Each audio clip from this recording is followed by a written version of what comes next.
کیسے زندگی، آؤ علماء سے پوچھ لیں، آئے جو مشکل پیش کوئی،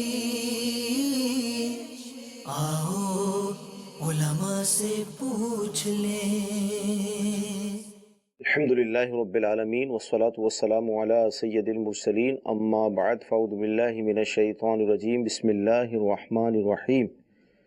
الصلاة والسلام علیک یا رسول اللہ وعلی آلک واصحابک یا حبیب اللہ۔ الصلاة والسلام علیک یا نبی اللہ وعلی آلک واصحابک یا نور اللہ۔ میٹھے میٹھے اسلامی بھائیوں اور مدنی چینل کے ناظرین، سلسلہ دارالفتاح اہل سنت میں ایک بار پھر آپ کو مرحبا کہتے ہیں۔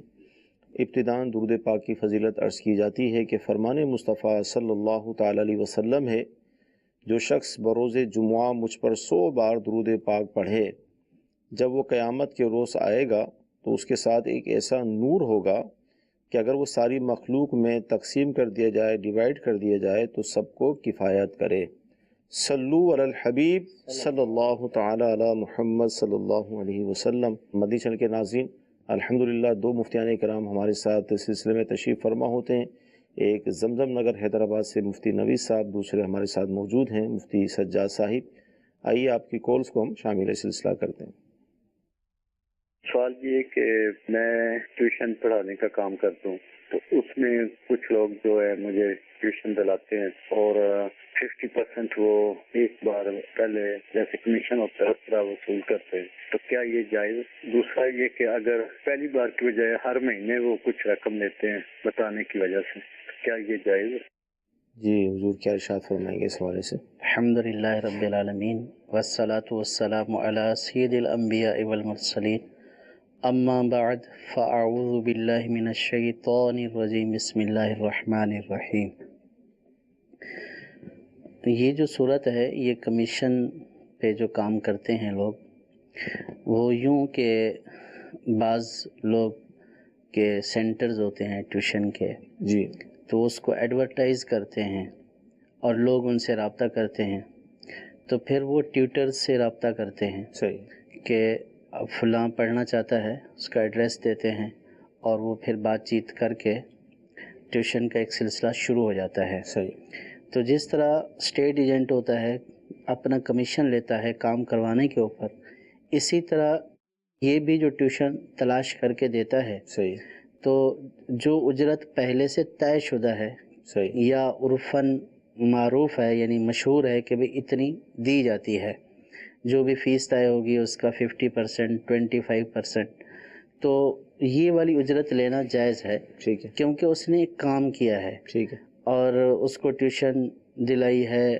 اس کو تلاش کیا ہے، رابطہ کیا ہے، دونوں کو آپس میں کوارڈینیشن کروائی ہے، تو اس صورت میں جو اجرت طے ہے تو وہ اجرت مثل کے برابر ہو تو وہ دینا جائز ہے۔ ٹھیک ہے، اور یہ پہلی دفعہ دینے کے اوپر ہے ٹھیک ہے، کہ جو پہلی دفعہ اس نے کام کیا ہے تو اس کی اجرت اس نے حاصل کر لی ہے، صحیح، لیکن ہر مہینے میں جو 50% یا جو بھی کچھ نہ کچھ رقم کاٹی جاتی ہے، صحیح، یہ شرعاً جائز نہیں ہے، صحیح، کیونکہ اس کا کام وہیں تک تھا، ٹھیک، جو اس نے کام کیا اس کی اجرت اس نے پا لی۔ صحیح، اب جو پڑھانے کا کام ہے وہ ٹیوشن پڑھانے والا ہی کر رہا ہے، صحیح، اور اس کی اجرت کا حقدار بھی وہی ہوگا۔ جب اس نے کام نہیں کیا ہے تو یہ اجرت کا بھی حقدار نہیں ہوگا۔ صحیح، ہاں، ایک صورت یہ ہو سکتی ہے کہ جس نے ٹیوشن دلایا ہے وہ اپنا سینٹر پیش کرتا ہے، جیسے یہ ہوتا ہے کہ آپ ہمارے سینٹر میں آ کر پڑھائیں، تو اس صورت میں جو وہاں کی بجلی یا وہاں کی چیزیں استعمال کی جاتی ہیں تو سروس چارجز کی مد میں وہ وصول کر سکتا ہے، صحیح، لیکن اس کا بھی پہلے طے کرنا ضروری ہے ٹھیک ہے، کہ اتنا ہم جو ہے وہ سروس دینے کے چارجز لیں گے اور اتنا آپ کو ملے گا، تو اس میں بھی شرعاً کوئی حرج نہیں ہے۔ صحیح، یا پھر جواز کی، جائز ہونے کی یہ بھی صورت ہو سکتی ہے کہ وہ کوئی ایسی فیسلٹی دیتا ہے صحیح ہے، کہ جس کی وجہ سے وہ اجرت کا حقدار ہو جائے. صحیح. جیسے جو ہے وہ پک اینڈ ڈراپ دیتا ہے صحیح. کہ آپ پڑھانے جائیں گے، پک اینڈ ڈراپ آپ کو دی جائے گی صحیح. اور اتنے % جو ہے وہ فیس سے ہم لے لیں گے. ٹھیک ہے. تو یہ صورت جائز کی ہو سکتی ہے، کیونکہ یہاں پہ ایک چیز پائی جا رہی ہے اور اس کے مقابلے میں اجرت لی جا رہی ہے. صحیح. اور جو پہلی صورت ہے کہ ٹیوشن دلا دیا اور پھر ہر مہینے کاٹا جا رہا ہے، صحیح. تو پہلے مہینے کاٹنا جائز ہے جو طے ہوا ہے اس کے مطابق. ہر مہینے کاٹنا یہ جائز نہیں ہے، کیونکہ اس کے لیے کوئی سروس دی نہیں گئی، اس کے لیے کوئی کام نہیں کیا گیا، تو اس کی اجرت کا بھی حقدار وہ نہیں ہوگا.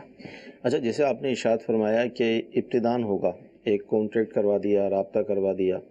مثال کے طور پہ 10 اسٹوڈنٹ تھے، ہم نے ایک ٹیچر سے اس کا رابطہ کروا دیا اور 10,000 روپے طے ہوئی فیس منتھلی 1000 کے حساب سے. تو اگر وہ یہ چاہے ٹیچر کہ ٹھیک ہے بھائی آپ نے مجھے 10,000 روپے کا منتھلی کام دیا ہے، ابتدان میں آپ کو جو بھی دوں، لیکن اگر ہر مہینے میں اپنی خوشی سے اگر آپ کو کچھ دینا چاہوں تو کیا اب کوئی صورت بنے گی؟ دیکھیں، اس طرح خوشی سے کوئی بھی نہیں دیتا ہے. صحیح. یعنی کام میں کروں، کماؤں میں، محنت اور میں خوشی کروں. سے آپ کو دے دوں. صحیح. اور اگر واقعتاً خوشی سے ہو صحیح. تب تو دینے میں حرج نہیں ہے. صحیح. لیکن عام طور پر خوشی نہیں ہوتی ہے، صحیح. اس خوشی کے پیچھے کچھ مقاصد ہوتے ہیں، صحیح. تو وہ بعض صورتوں میں رشوت بھی ہو سکتی ہے. صحیح.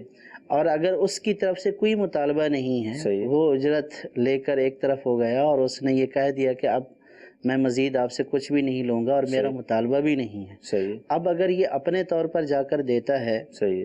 بغیر کسی غرض کے، صحیح. صرف اللہ کی رضا کے لیے کہ اس نے میرے ساتھ احسان کیا تو میں بھی اس کے ساتھ احسان کروں، تو احسان کے طور پر دینا تو درست ہے. صحیح. لیکن عام طور پر اس طرح کے معاملات میں احسان نہیں ہوتا. آپ صحیح. یہ دیکھ لیجئے کہ اگر جو قرض دے رہا ہے صحیح. تو یہ کہا کہ قرض والا نفع حاصل نہیں کر سکتا ہے، صحیح. لیکن اگر اس کو بطور احسان دیا جائے تو دیا جا سکتا ہے. صحیح. لیکن اب یہاں یہ بھی سوال ہوتا ہے کہ اگر یہ بہت سارے لوگ یہ کہتے ہیں کہ ہم جو ہے اس کو قرض کا نفع نہیں دیں گے، ایسے ہی خوشی سے دے دیں گے، تو پھر ان سے یہ سوال کیا جا سکتا ہے کہ یہ خوشی اسی کے ساتھ ہی کیوں؟ صحیح. آپ احسان ایک دفعہ 2 دفعہ دے دیا تو پھر آپ کسی اور کو دے دیں. اور بھی بہت سارے جو ہے وہ غریب ہیں، مستحق ہیں، تو وہ ان کو دینا اس کی کوئی نہ کوئی عام طور پر غرض و غایت ہوتی ہے، اور بعض صورتیں اس کی ناجائز بھی ہو سکتی ہیں، رشوت کے زمرے میں جا سکتی ہیں. تو اس لیے یوں جو ہے وہ ترکیب نہیں بنائی جا سکتی. بہت پیارا اس حوالے سے ہمیں جواب ملا، بالخصوص کمیشن پر جو لوگ کام کرتے ہیں، اور یہ ٹیوشنز کے حوالے سے مفتی صاحب نے ہمیں بہت مفصل جواب دیا.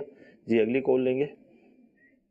مجھے معلوم یہ کرنا تھا کہ جب بچی سے نکاح بارے پوچھا جاتا ہے تو فارم سائن کرنے سے پہلے اس کو کیا بتایا جاتا ہے، اور کیا یہ ایک دفعہ بتانا کافی ہے یا پھر 3 مرتبہ بتایا جاتا ہے؟ نمبر 1. نمبر 2 سوال تھا کہ کیا باپ وکیل بن سکتا ہے، اور اگر جو گواہ ہوں گے اس میں سے دونوں محرم ہوں گے کیا؟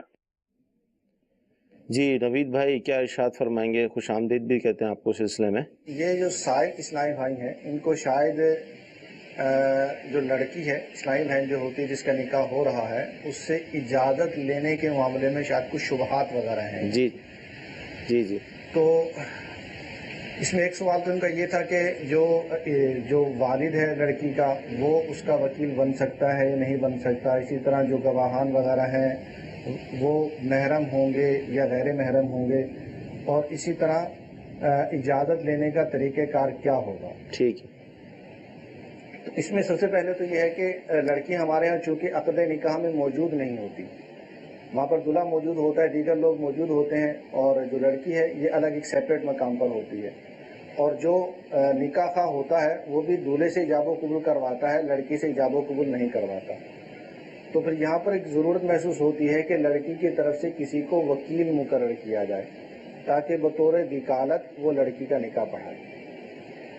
تو اب اس کے اندر یہ ہے کہ وکیل اس آدمی کو مقرر کیا جائے کہ جس نے آگے جا کے نکاح پڑھانا ہے. اور ہمارے عمومی طور پہ یہ ہوتا ہے کہ لڑکی کے ماموں کو، چچا کو یا بھائی وغیرہ کو وکیل بنا دیا جاتا ہے، اور اس نے نکاح پڑھانا نہیں ہوتا، وہ جا کے نکاح خواہ سے کہتا ہے کہ حضرت میں نے اجازت لے لی ہے، آپ نکاح پڑھا دیں. اور اس کے پاس اجازت مطلقہ بھی نہیں ہوتی، یعنی اس کے پاس اجازت یہ ہوتی ہے کہ وہ خود نکاح جا کے پڑھا سکتا ہے اپنی موکلہ کا، آگے کسی کو اجازت نہیں دے سکتا اجازت مطلقہ نہ ہونے کی وجہ سے. اب وہ جا کے آگے نکاح خواہ کو کہہ دیتا ہے, نکاح پڑھا دیتا ہے کہ جی میں نے اپنی موکلہ فلانا ملتے فلاں کا آگے پوری تفصیل کے ساتھ وہ ایجاب کرتا ہے, دلہا قبول کر لیتا ہے, جو نکاح کر دیا جاتا ہے. تو یہ کہلاتا ہے عقد فضولی کہ لڑکی نے جس کو اپنا نکاح پڑھانے کی اجازت دی ہے اس نے نکاح پڑھایا نہیں, اور جس کو اجازت نہیں دی اس نے نکاح پڑھا دیا.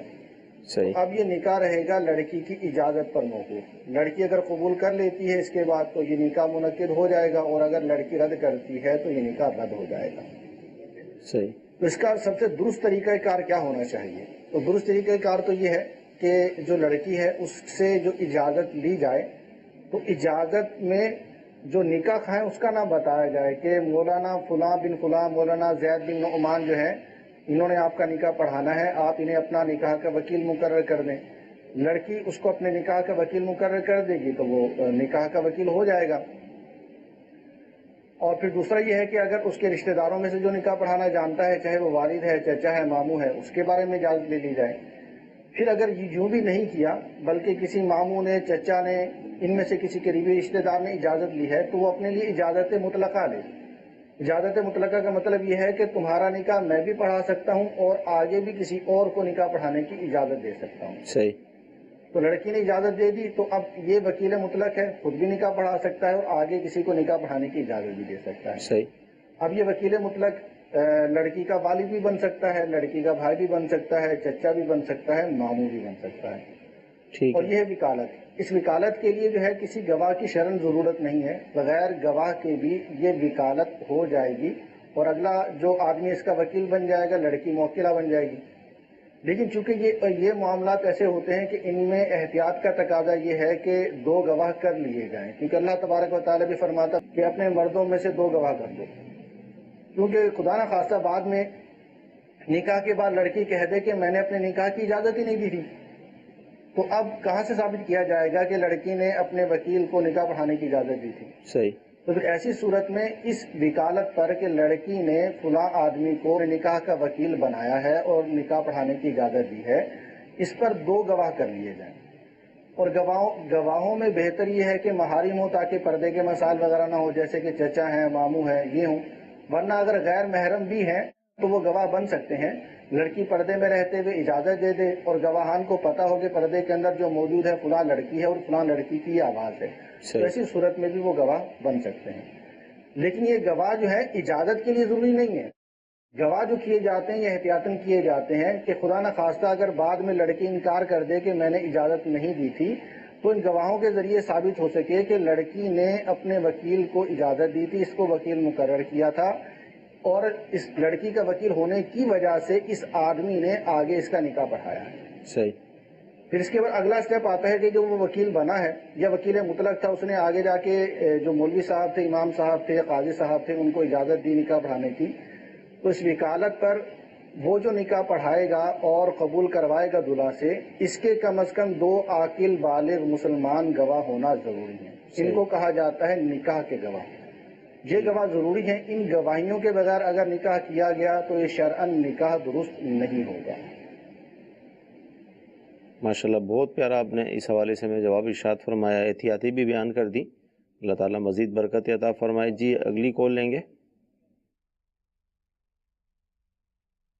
میرا ایک سوال ہے, میں نے ایک رکشہ خریدا تھا 3 لاکھ کے ایڈوانس پہ, تو باقی جو ہے نا قسط اور باقی جو ہے نا پیمنٹ کرنی تھی 8 مہینے کے بعد. تو یہ پیسے رکشہ خریدنا میرے لیے صحیح ہے یا صحیح نہیں ہے؟ اس طریقے میں 10,000 ماہانہ قسط ہے اس کا. جی قسطوں پر رکشہ لیا, کیا فرمائیں گے؟ قسطوں پر چیز لینا جائز ہے. قسطوں پر چیز لینے میں اس بات کا خیال رکھا جائے کہ کوئی ناجائز شرط سودے میں شامل نہ ہو. ٹھیک ہے.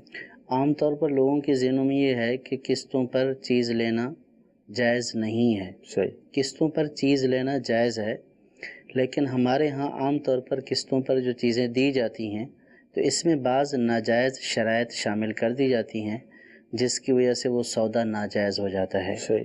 جیسے اگر آپ نے وقت پر پیمنٹ نہ کی تو اس پر جرمانہ لگے گا. صحیح. تو اب سودے میں اس شرط کو رکھنا اور اس کے اوپر راضی ہونا, یہ شرط اس پورے سودے کو ناجائز کر دے گی. صحیح.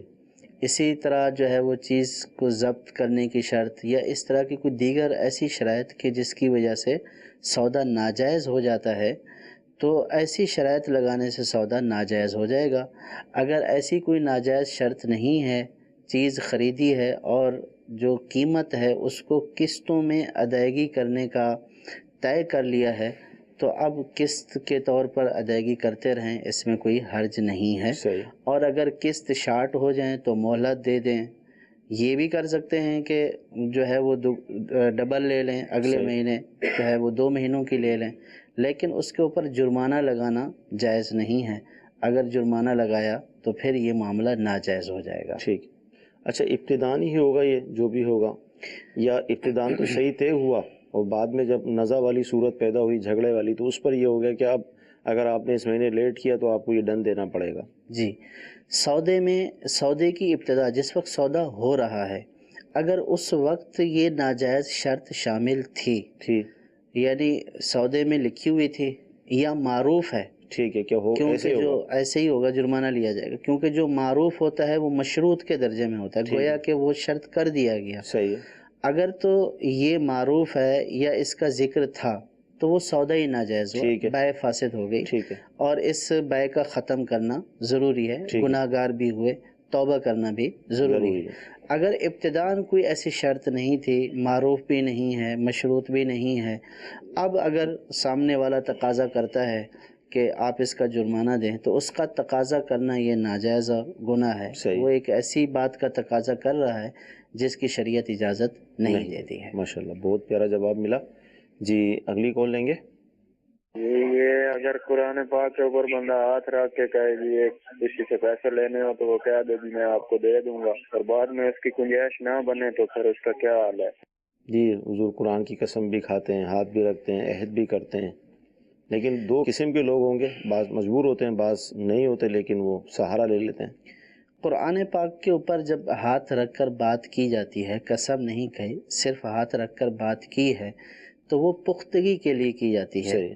یعنی ایک پکا ارادہ ہوتا ہے کہ میں کلام پاک جیسے مقدس چیز کے اوپر ہاتھ رکھ کر اس بات کا وعدہ کر رہا ہوں کہ میں یہ ادا کر دوں گا۔ ٹھیک ہے۔ اور لوگ اس کو جو ہے وہ عام طور پر قسم سے بھی زیادہ موقت اپنے لیے پختہ سمجھتے ہیں، اور سمجھنا بھی چاہیے کہ جب ایک ایسا وعدہ کیا جا رہا ہے کہ جس میں کلام پاک کے اوپر ہاتھ رکھ کر بات کی جا رہی ہے، تو اس کو باہر صورت پورا کرنا چاہیے۔ صحیح۔ لیکن اگر کسی وجہ سے کوئی ایسا عذر آ گیا کہ اب تنگ دستی ہے یا کوئی ایسا دوسرا عذر ہے کہ جس کی وجہ سے ادائیگی نہیں ہو سکتی ہے، تو یہی کہا جائے گا کہ ادائیگی کرنے کی کوشش کرے۔ معاف تو نہیں ہو جائیں گے، ادائیگی کرنے کی کوشش کرے، لیکن اگر کسی عذر کی وجہ سے وقت پر ادا نہیں کر سکتا ہے تو گناہ گار نہیں ہوگا، جبکہ وعدہ کرتے وقت اس کی ادائیگی کی نیت تھی۔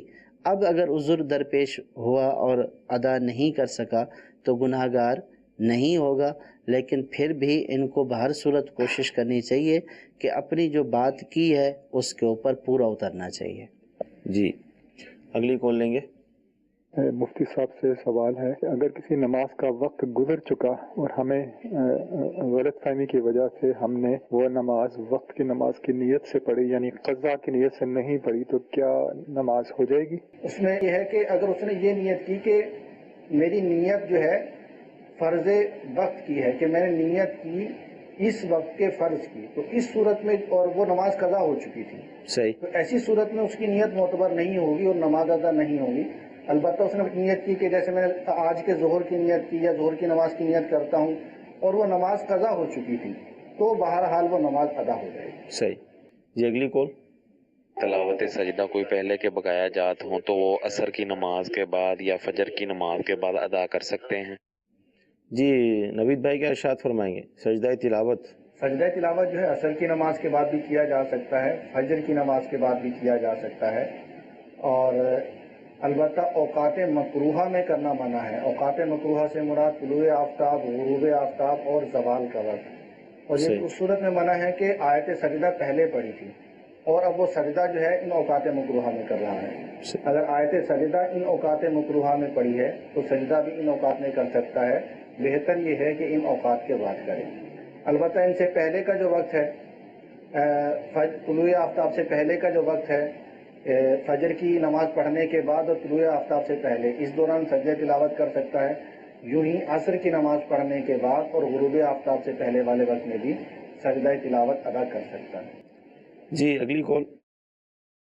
جی صاحب کی بارگاہ میں سوال عرض یہ ہے کہ کیا کوئی جانور اس طرح بیچا جائے کہ اس میں جو گوشت نکلے گا اس کے وزن کی عوض اس کے وزن کے مطابق اس کی ادائیگی کی جائے گی، جانور کی رقم، اس کے پیسہ لین دین کی، تو کیا اس صورت میں یہ بے درست ہوگی؟ جی سجاد بھائی آپ ارشاد فرما دیں. یہ جو صورت ہے خرید و فروخت کی، یہ صورت جائز نہیں ہے. صحیح. یعنی جتنا گوشت نکلے گا اس کے برابر جو پیمنٹ بنے گی وہ ادا کی جائے گی. شریعت کا ضابطہ اور اصول یہ ہے کہ جب خرید و فروخت کی جا رہی ہے اس وقت قیمت کا متعین ہونا ضروری ہے. ٹھیک ہے. اگر قیمت متعین نہیں ہے تو اس صورت میں بیع فاسد ہو جائے گی. اور گوشت میں کمی بیشی بھی ہو سکتی ہے. میں جو اندازہ کر رہا ہوں، فرض کیا کہ میں یہ اندازہ کر رہا ہوں کہ اس میں 10 کلو نکلے گا، میں اسی اعتبار سے اس کا قیمت کا اندازہ کر رہا ہوں اور پتہ چلا کہ یہ 15 کلو نکلا ہے، تو اس صورت میں جو اس کی قیمت ہے یہ مجہول ہو گئی ہے. صحیح. معلوم نہیں ہے. جب قیمت سودے کے اندر مجہول ہو، معلوم نہ ہو، تو اس صورت میں یہ بیع فاسد ہو جاتی ہے، خرید و فروخت فاسد ہو جاتی ہے. صحیح. اور اس کا توڑنا دونوں فریقین کے اوپر لازم ہوتا ہے اور توبہ بھی کرنا ضروری ہوتا ہے. صحیح. تو اس لیے قیمت پہلے سے طے کر لی جائے. ایک دوسری صورت ہے، ہو سکتا ہے کہ یوں ہو، ایک تو یہ ہے کہ جانور جس طرح پہلے جو ہے وہ قیمت متعین کر لی جاتی ہے، اور دوسری قیمت یوں بھی متعین کی جاتی ہے کہ وزن کے اعتبار سے. صحیح. تو وزن کے اعتبار سے اگر خریدا جا رہا ہے کہ جتنے کلو ہوگا اب پر کلو اس کی اتنی قیمت ہے اور جتنے کلو ہوگا اس کی قیمت جو ہے وہ لی جائے گی، اور پھر تول کر اس کی قیمت جو ہے وہ جتنا اس کا وزن نکلا اسی سے اس کی قیمت کو ضرب کر دیا فی کلو کی قیمت کو، اب یوں قیمت لے لی، تو اس صورت میں ناجائز نہیں ہے کہ صحیح. تول کر بھی خریدا جا سکتا ہے، تول کے اعتبار سے، اور قیمت طے کر کے بھی خریدا جا سکتا ہے. صحیح. لیکن دونوں صورتوں میں چاہے تول ہے یا بغیر تول کے ہے تو قیمت کا متعین ہونا ضروری ہے. تول میں صرف یہ ہوتا ہے کہ تول کے بعد قیمت متعین ہو جاتی ہے، اور تول کے بغیر یہ ہے کہ پہلے قیمت متعین کرنا ضروری ہے. صحیح. لیکن اگر دونوں صورتوں میں یہ کر لیا کہ جتنا بھی گوشت نکلے گا اس کے برابر جو ہے وہ قیمت ہوگی، تو ایسی صورت ناجائز ہے. ٹھیک ہے. جی اگلی کال لیں گے.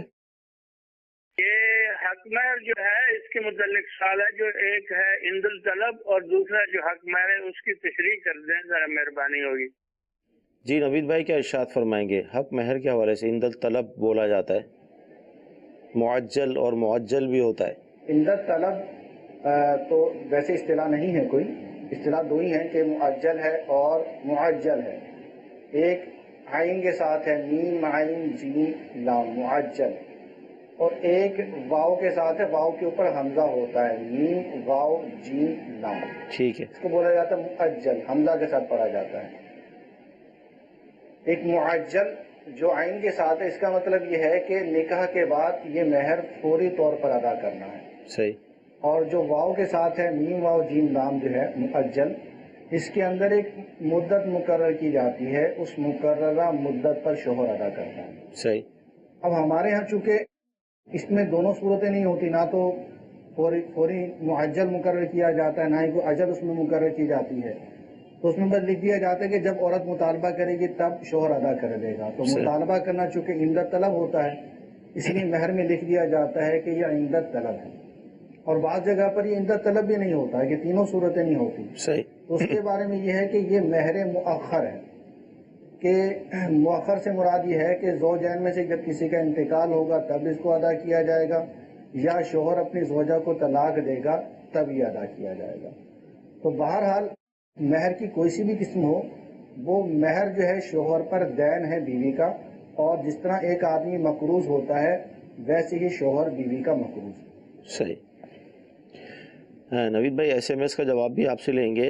ابھی جس طرح سجدہ تلاوت کا آپ نے ارشاد فرمایا، تو ایس ایم ایس یہ ہے، کیا فجر کے بعد اور عصر کے بعد قضا نماز بھی پڑھی جا سکتی ہے؟